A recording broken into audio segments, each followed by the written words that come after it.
Rafi is kind of director যে আমি বললাম যে ভাইয়া তুমি কি এত রাফি রাফি করছো কেন? তো সাকিব ভাইয়ের সাথে আমার কয়েকদিন আগে বললো জীবন ছবিটা কিন্তু ভালো হয়েছে, তখনও টিজার বা গান আসেনি। তারপরে আমি বললাম ভাইয়া কেমন হয়েছে, বলে না দুর্দান্ত। এবং আসলে এখন দেশের মানুষ কিন্তু দেখছে অলরেডি। আমি আমার কথাও শুধু বলবো না যে সাকিব ভাইয়ের পরে সবার অবস্থাই একটু খারাপ, আসলে সবাই ট্রাই করছে, একমাত্র সাকিব খান ছাড়া আসলে পরের পজিশনগুলা সবাই এক সমান। সো আমার মনে হয় যে সবাই যদি ঠিক ট্র্যাক মতো ভালো কোনো প্রডিউসার পায়, একজন সাকিব খানকে যদি 3টা প্রডিউসার লাগে তাহলে আমাদেরকেও তো এরকম অ্যাটলিস্ট একটা ভালো প্রডিউসার তো দরকার, তাহলে আমরা মানে অনেকে বলে যে নাটকের মানুষ দিয়ে হবে না, বাট নিশো আমি নিশো ভালো অভিনেতা ডেফিনেটলি, আমাদেরই বন্ধু মানুষ, কিন্তু আমি নিশোর থেকে বেশি ক্রেডিট দিব গল্পটা এবং রায়হান রাফিকে। অবশ্যই মানে সবকিছু ডিপেন্ড করে, যেমন মিউজিক ডিরেক্টরের উপরে একটা ভালো গান, ঠিক তেমনি একটা ছবির আমি অ্যাক্টিং পার্টও বলবো যে এই আমি ফ্লপ ছবি উপহার দিচ্ছি, আবার এই আমি কিন্তু হিট ছবি উপহার দিচ্ছি। কেন? Depends on the director. আমাকে খালি ফিল্মের লোকজন বুদ্ধি দিত যে বড় পর্দার মানুষ কিছুই করবে না ছোট পর্দায়, এই একটা জিনিস ঢুকে দিল, পরে আমিও বাদ দিলাম।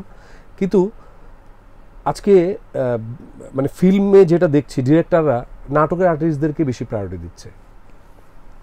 তো এটাই যদি হয় তাহলে আমি এত বছর কেন নাটক করলাম না আসলে।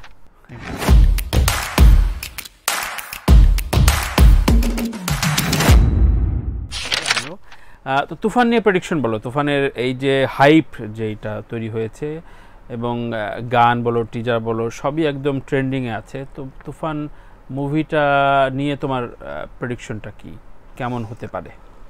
মানে ব্যবসায়িকভাবে সাকিব ভাই যখন মানে আমি আর সাকিব ভাই যখন আমরা বিভিন্ন কাজ, আমরা রিমা খালের কাজে তো প্রায় প্রতিদিনই দেখা হচ্ছিল। সো ওই সময়টাতে আমার মনে আছে যে তখন রাজকুমার ছবি রিলিজ পেয়েছে, উনি আমাকে গানও শোনালো আগে। তো আমি বললাম যে গান ঠিকঠাক আছে, আমি বললাম যে ভাই আপনার কিন্তু তুফানটা কিন্তু হিট করবে। তখন তুফানের শুটিংই শুরু হয়নি। তখন তুফানের শুটিংই উনি যায়নি। তো তুমি কি তখন আমি বললাম যে আপনার সাথে রাফির যে কাজটা হবে আপনি লিখে রাখেন, ও ডেঞ্জারাস, মানে ও খুব ভালো মেকার। আমি অন্যান্য অনেক মেকার বাংলাদেশে অনেক ভালো মেকার আছে, বাট সবার সাথে কাজের যেহেতু অভিজ্ঞতা নাই আমার, সো আমি যতটুকু দেখেছি সে ভেতর থেকে নিংড়ে বের করে দিবে। তার সাথে যদি আপনার কখনো শুটিং হয়, ধরেন আপনি নায়ক, আমার কেন জানি মনে হয় সে আপনাকে ডিফারেন্টভাবে প্রেজেন্ট করার ক্ষমতাটা আছে। এটা কেন বলছি, কারণ আমার তো কিছুটা ছোট অভিজ্ঞতা হয়েছে কিছুদিন আগে। So Rafi is kind of director যে আমি বললাম যে ভাইয়া তুমি কি এত রাফি রাফি করছো কেন? তো সাকিব ভাইয়ের সাথে আমার কয়েকদিন আগে বললো জীবন ছবিটা কিন্তু ভালো হয়েছে, তখনও টিজার বা গান আসেনি। তারপরে আমি বললাম ভাইয়া কেমন হয়েছে, বলে না দুর্দান্ত। এবং আসলে এখন দেশের মানুষ কিন্তু দেখছে অলরেডি, একদম অপেক্ষা আছে তুফানটা কেমন হয়েছে, গানটা কেমন হয়েছে। মানে সাকিব ভাইকে দেখে মনেই হয় না যে এটা, মানে মনে হচ্ছে বলিউডের যদি হিন্দি গান লাগিয়ে দিতেন ওটা ওরকমই লাগতো। একদম সত্যি সত্যি, এবং সত্যি প্রাউড করার জায়গায় এসছে। এবং রাফিকে বিশেষভাবে থ্যাঙ্কস দিব যে ডেফিনেটলি এইরকম ডিরেক্টর বাংলাদেশে এখন বিলং করছে। যদিও আমাদের ইন্ডাস্ট্রির জন্য আরো কয়েকটা রাফি দরকার, মানে আমাদের আরো মানে মিনিমাম আরো মানে 4টা রাফি দরকার, তাহলে আমাদের ইন্ডাস্ট্রি হয়তো এরকম রাফি ভাইয়ের মতো আরো ভালো ভালো ছবি পাবে। কিন্তু যে বিষয়টা সংকটে, বা আমি একটু কোট করে বলি, আমার একটা শোতে অনন্য মামুন বলেছে, অনন্য মামুনের সাথে তুমিও কাজ করেছো। অনন্য মামুন আমার খুব পছন্দের একজন ডিরেক্টর, কিন্তু অনন্য মামুন একটা শঙ্কা নিয়ে বলেছে যে নীরব, ইমন, সাইমন, বাপ্পি যারা কাজ করছে তাদের একটা সম্ভাবনা ছিল, কিন্তু কোনোভাবে তারা সুপারস্টার বা স্টারডম হওয়ার পথ থেকে পিছলে গেছে, বা কোনোভাবে আমরা তার সেই জায়গা থেকে আর ট্র্যাকে আনাটা মুশকিল হয়ে যাবে। এই যে তার অবজারভেশন, তুমি কি বলতে চাও আজকে? একজন ডিরেক্টর হিসাবে মামুন ভাইকে আমি অবশ্য পছন্দ করি, আমি তার মতামতকেও রেসপেক্ট করি ডেফিনেটলি। বাট আমার কাছে মনে হয় কি যে মামুন ভাইকে যখন একটা ভালো প্রডিউসার পায় তখন তিনি চলে যান বড় মানে সাকিব ভাইয়ের কাছে। ইভেন সে তখন শুভর কাছেও যায় না, কিন্তু ইভেন সিয়ামের কাছেও যায় না। তো সব ডিরেক্টরে যেমন খুব শখ যে বাজারের সেরা নায়কটার সাথে কাজ করার, তেমনি আমারও পার্সোনাল চয়েস হচ্ছে যে একজন অনন্য মামুনের সাথে কাজ করার, একজন রায়হান রাফির সাথে কাজ করার, একজন হিমেল আশরাফ, বা এখন যারা আছেন ভিকি জাহেদ, সেও হয়তো বা ডেফিনেটলি ফিল্মে আসবে, শিহাব শাহিন বলি, বা আরও অনেক ভালো ভালো ডিরেক্টর আছে বাংলাদেশে। তখন যখন এই যুগলটা যখন একসাথে হবে, অনন্য মামুন যখন সাকিব ভাইয়ের সাথে যখন ছবি করবে তখন যেমন ওই ছবিটা হিট হবে, একজন ইমন যখন রাফির সাথে কাজ করবে তখন ওই ছবিটাও হিট হবে। সো আমার কাছে মনে হয় যে কেমিস্ট্রিটা যদি ঠিকঠাক মতো হয়, মানে আমার কাছে যেমন শাহরুখ খানের কথা যদি বলি, শাহরুখ খানের মতো সুপারস্টার 5-7 বছর না আরও বেশি 8 বছর সবাই বলে flop flop flop, Right, right. কি রিটার্ন ব্যাক, কিভাবে ব্যাকটা করলো। তো আমি আমার কথাও শুধু বলবো না যে শাকিব ভাইয়ের পরে সবার অবস্থাই একটু খারাপ আসলে, সবাই একটু ট্রাই না, করছে, বেশ খারাপ। সবাই ট্রাই করছে, সবাই try একমাত্র শাকিব খান ছাড়া আসলে পরের পজিশনগুলা সবাই এক সমান। সো আমার মনে হয় যে সবাই যদি ঠিক ট্র্যাক মতো ভালো কোনো প্রডিউসার পায়, একজন শাকিব খানকে যদি 3টা প্রডিউসার লাগে তাহলে আমাদেরকেও তো এরকম অ্যাটলিস্ট একটা ভালো প্রডিউসার তো দরকার, রাইট রাইট। তাহলে আমরাও ভালো করতে পারবো। তো ধরো আরশাদ আদনান বলি বা তোমার শারিয়া শাকিল বলি বা এই যে অ্যাসোসিয়েট বা জাজমান্ট আজিজ ভাই বলি, তো এদের সাথে তো আসলে এরা তো অন্য গ্রহের না, কিন্তু এদের সাথে কি কখনো কথা হয় যে সবাই তো এক জায়গা থেকে ড্রাইভ দিচ্ছে বা নতুন ভাবে আরো কিছু এন্ডোর্স করছে না কেন, মানে তোমাদেরকে নিয়ে? আমি ঠিক বলতে পারবো না, সময় লাগবে আর আমি যাই না। মানে ধরেন রাহেন রাফির মধ্যে কিন্তু ওই ইয়েটা আছে, সে নতুন পুরাতন সবাইকে নিয়ে সে কাজ করতে চায়। হ্যাঁ, মানে সে প্রমাণও করেছে, নিশোকে দিয়ে প্রমাণ করেছে, বারবার প্রমাণ করছে, রাজকে দিয়ে প্রমাণ করেছে। মানে অনেকে বলে যে নাটকের মানুষ দিয়ে হবে না, বাট নিশোর ছবিটা আসলে বাংলাদেশে আমি নিশো ভালো অভিনেতা ডেফিনেটলি, আমাদেরই বন্ধু মানুষ, কিন্তু আমি নিশোর থেকে বেশি ক্রেডিট দিব গল্পটা এবং রাহেন রাফিকে। অবশ্যই মানে সবকিছু ডিপেন্ড করে, যেমন মিউজিক ডিরেক্টরের উপরে একটা ভালো গান, ঠিক তেমনি একটা ছবির আমি অ্যাক্টিং পার্টও বলবো যে এই আমি ফ্লপ ছবি উপহার দিচ্ছি, আবার এই আমি কিন্তু হিট ছবি উপহার দিচ্ছি। কেন? Depends on the director. So আমি যদি রাহেন রাফির সাথে একটা ছবি করি, বা আমি যদি অনন্য মামুনের সাথে একটা ভালো ছবি করি, বা আমি যদি আরও যারা বাজারের যারা ভালো, শিয়াব শাহিন ভাই অসম্ভব ভালো বানায়, ওনার সাথে আমি এখন পর্যন্ত কাজই করিনি, বাট করতে তো চাও। ডেফিনেটলি করতেছে। দেখেন আমি যেটা বললাম যে একজন শিয়াব শাহিন যেমন চায় যে বাজারের সবচেয়ে বড় হিরোটার সাথে কাজ করতে, তেমনি প্রত্যেকটা অ্যাক্টর চায় যে একটা ভালো ডিরেক্টরের সাথে কাজ করতে। এটা আমি না, শুধু সবার চাওয়া, এই ম্যাচটা হওয়ার জন্য। হ্যাঁ ম্যাচ। ওইখানে কিন্তু টাকা পয়সা ডাজন্ট ম্যাটার, ম্যাটার হচ্ছে যে আর্টিস্টের কিন্তু ক্ষুধা ভালো কাজ, আচ্ছা আচ্ছা, সবসময় ভালো কাজ। হ্যাঁ, সো এই কম্বিনেশনটা যখন হতে থাকবে, একজন ডিরেক্টর খালি একজনকে নিয়ে নিয়ে করবে, তখন কিন্তু ওই বাকিরা কিন্তু একটু আসলে হতাশই হয়ে যায়। Right right. যখন কাজ করতে থাকবে তখন উনিও কিন্তু ওই অ্যাক্টরটার মধ্যে ভালো কিছু পেয়ে যেতে পারে। আমি তো ভুল করে ফেললাম অনেকদিন পরে কাজ মানে আরো আগে করা, সো এরকম হয় আর কি। আচ্ছা, এমন তোমার ভিতরে একটা অন্যরকম কনফিডেন্ট দেখি এই পর্যায়ে, যে তুমি ফিল্মও করছো, মাঝে মাঝে কিছু স্পেশাল নাটক করছো, টেলিফিল্ম করছো, টিভিসি তো আগে থেকে করো, বাট টেলিফিল্ম নাটকের ক্ষেত্রে অনেকে খুব রিস্ক ফ্যাক্টর ভাবে। যেমন রাজ আমার সাথে কয়েক জায়গায় বলছেন, না আমি কখনোই অ্যাপিয়ার করবো না, এটা আমার জন্য আমার অডিয়েন্স রেগে যাবে। তো তোমার ফিলোসফিটা কি, মানে তোমার কখনো আমার কমপ্লেক্সে না? আমি ভেরি নাইস কোশ্চেন আসলে, এটা আমি মানে কখনো এই অ্যান্সারটা দিতেই পারিনি, উত্তরটা আমার কাছে ছিলই সবসময়।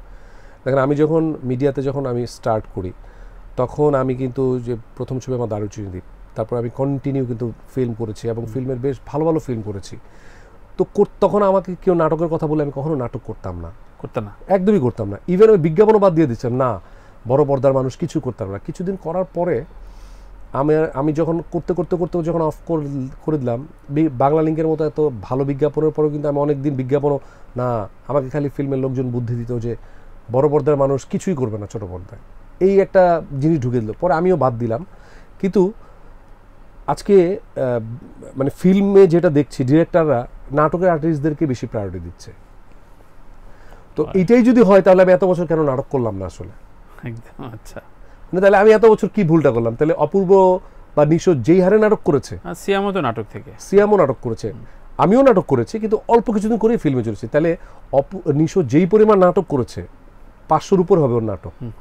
এই পরিমাণ নাটক করে তা আমরা যদি ওদের সাথে নাটক করতাম, তাহলে আমরাও তো এরকম ভিউ হতো, তাই ভিউ হতো, বা এরকম একটা নীরবেরও হতো ডেফিনেটলি।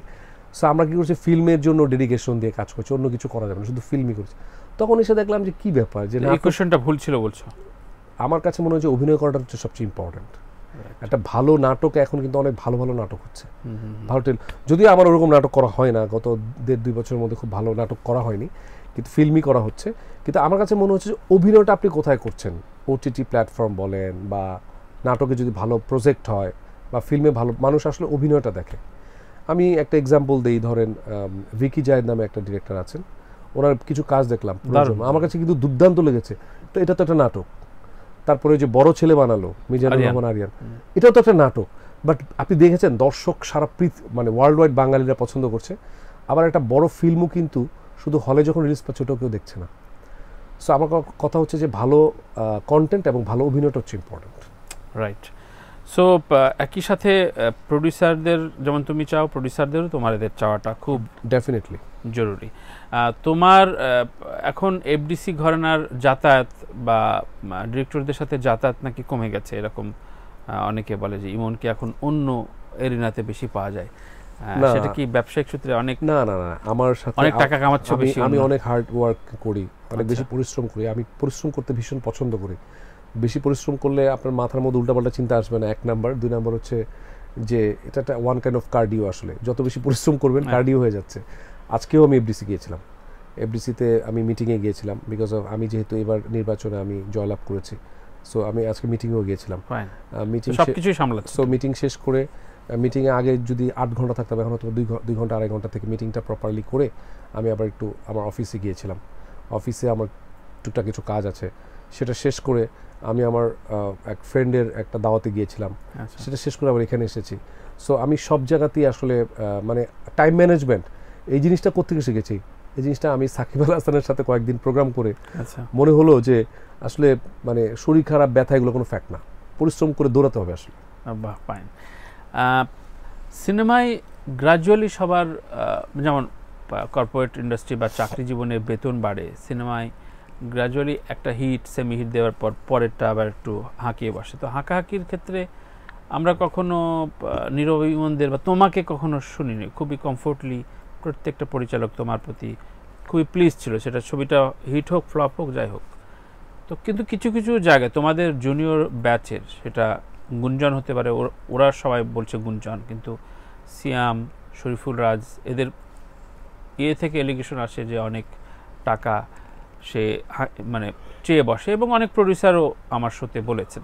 তো সেই জায়গা থেকে কি তোমার কাছে মনে হয় যে তোমরা ডিমান্ডটা ক্রিয়েট করতে পারোনি, নাকি কমফোর্ট থেকেছো? কোনটা বলতে চাও? আমরা যখন বিজ্ঞাপন করি, বিজ্ঞাপন বাংলা লিংকের মতো এত সুপারহিট বিজ্ঞাপন তো আর না, বাংলাদেশে আর হবে কিনা সন্দেহ। সো যে পরিমাণ ক্রেজ আমরা দেখেছি, এখনকার অনেকেই ক্রেজটা দেখেনি। সো সেই ক্রেজের পরেও আমরা বিজ্ঞাপন প্রতি টাকা নিতাম, একটা বিজ্ঞাপনের জন্য ডাকতো। এখন সিচুয়েশন চেঞ্জ হয়ে গেছে, এখন একটা বিজ্ঞাপন করার জন্য বছরে 8 দিন না 10 দিন সময় দেয়। 10 দিন সময় দেওয়ার পরে একটা ব্র্যান্ডের বিশাল রকম একটা অ্যামাউন্ট, ওই অ্যামাউন্ট দিয়ে আপনি একটা গাড়ি কিনে ফেলতে পারবেন, 2টা গাড়ি কিনে ফেলতে পারবেন হয়তো। হ্যাঁ, সো আমাদের সময় এটা ছিল না আর কি। আমরা বা আমি বা নীরব যেই লেভেলের জনপ্রিয়তা পেয়েছি, তখন আসলে বিজ্ঞাপন ওয়াইজ কম টাকা দেওয়া হতো, এবং নোবেল ভাইও ওই সেম রেঞ্জেরই টাকা পেত। মানে নোবেল ভাইয়ের মতো সুপারস্টার আছে বাংলাদেশে বিজ্ঞাপনে? আমার তো মনে হয় না। সো আমরা একই রেঞ্জে, 19-20 পার্থক্য ছিল টাকাটা। সো এখন না হিসাবটাই চেঞ্জ হয়ে গেছে, এখন হচ্ছে একটা বিজ্ঞাপন করলে এন্ডোর্সমেন্ট হয় 1 বছর। সো এই জন্য টাকার অ্যামাউন্টটা বেশি। এখন যে যার জায়গা থেকে আমরা অপারেশন জ্যাকপট করলাম, আমরাও মোটামুটি ভালোই পেয়েছি।